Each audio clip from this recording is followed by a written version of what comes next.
Ambati silks Kanchipuram sorry store now in Vijayawada. Exclusive పట్టు saris, సల్వాస్ and lehengas.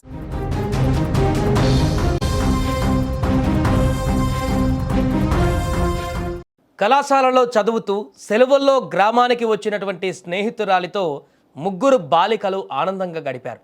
జలపాతం వద్ద ఫోటోలు దిగుదామని కేరింతలు కొడుతూ అక్కడికి వెళ్ళి హ్యాపీగా ఆ యొక్క జలకాలాడుతూ ఆ జలపాతంలో సంతోషంగా గడిపారు. అక్కడ నలుగురు కలిసి సెల్ఫీ తీసుకుంటుండగా ఒకరు జలపాతంలో జారిపడ్డారు. ఆమెను రక్షించే ప్రయత్నంలో మిగతా వారు పడిపోయారు.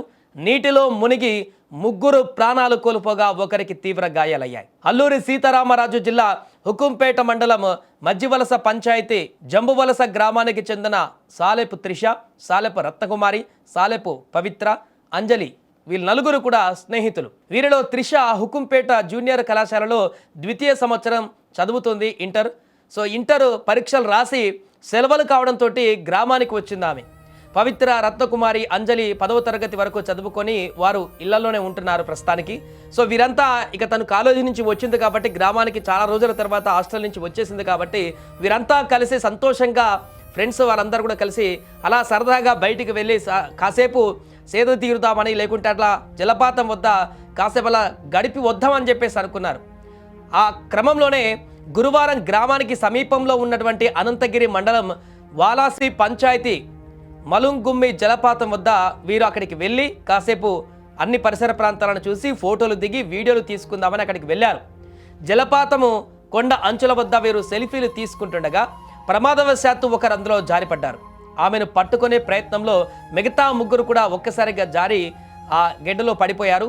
చుట్టుపక్కల వారు జలపాతంలో దిగి ముగ్గురు యువతులను బయటకు తీశారు. అప్పటికే నీటిలో మునిగి త్రిష, రత్నకుమారి, పవిత్ర ప్రాణాలు కోల్పోయారు. అంజలి గాయాలతో బయటపడింది. గ్రామంలోని అన్నదమ్ముల కుటుంబాలకు చెందినటువంటి ముగ్గురు బాలికలు ఒకేసారి మృతి చెందడంతో వారంతా కూడా ఇప్పుడు శోకసంద్రంలో మునిగిపోయారు. గ్రామంలో తీవ్ర విషాద ఛాయలు అలుముకున్నాయి. ఒకేసారి ముగ్గురి అమ్మాయిల ప్రాణాలు పోవడంతో ఊరంతా కూడా ఇప్పుడు తీవ్ర విషాదంలోకి మునిగిపోయింది. సరదాగా బయటికి వెళ్దామని కాలేజీ నుంచి వచ్చినటువంటి తను మిగతా తన స్నేహితురాలతో కలిసి చాలా కాలం తర్వాత కలిసాం కాబట్టి కాసేపు అలా ముచ్చట పెట్టుకుందాం, లేకుంటే బయటకు వెళ్ళి కాలక్షేపం చేద్దాం, బయట పరిసరాలలో కాసేపు ఎంజాయ్ చేద్దామని బయటకు వెళ్ళినటువంటి ఆ మహిళలకి అదే చివరి నిమిషం అవుతుందని ఏమాత్రం ఊహించలేదు.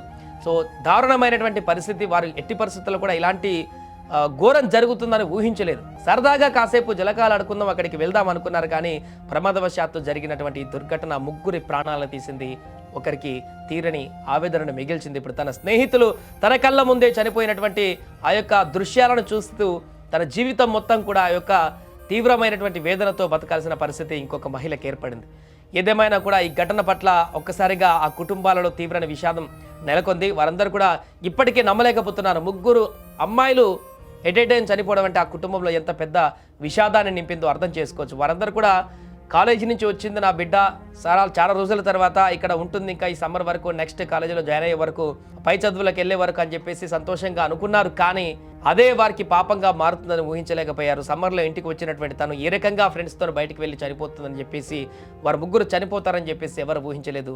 దీంతో తీవ్ర షాక్కి గురైనటువంటి ఆ కుటుంబ సభ్యులు, ఆ ఇంటి పక్కన వాళ్ళందరూ కూడా తీవ్ర దిగ్భ్రాంతి వ్యక్తం చేస్తున్నారు. వారికి షాక్లోనే ఉన్నారు. ఏం చేయాలో అర్థం కానటువంటి పరిస్థితి వారికి. చేతికొస్తున్నటువంటి మహిళలు ఈ రకంగా దారుణంగా చనిపోవడం అనేది ఆ గ్రామంలో కూడా ఇప్పుడు తీరని విషాదంగా మారింది. ఇప్పటికీ గ్రామస్తులందరూ కూడా ఈ ఘటన పట్ల తీవ్ర దిగ్భ్రాంతి వ్యక్తం చేస్తున్నారు. వారందరూ కూడా ఒకటే ముక్తకంఠంతో కూడా ఇంత ఘోరం జరిగిందేంటి, ఇలా ఒకేసారి ముగ్గురు చనిపోవడం ఏంటి అని కూడా వారు తీరని ఒక ఆవేదనతోటైతే గ్రామస్తులందరూ కూడా ఉండడం జరిగింది.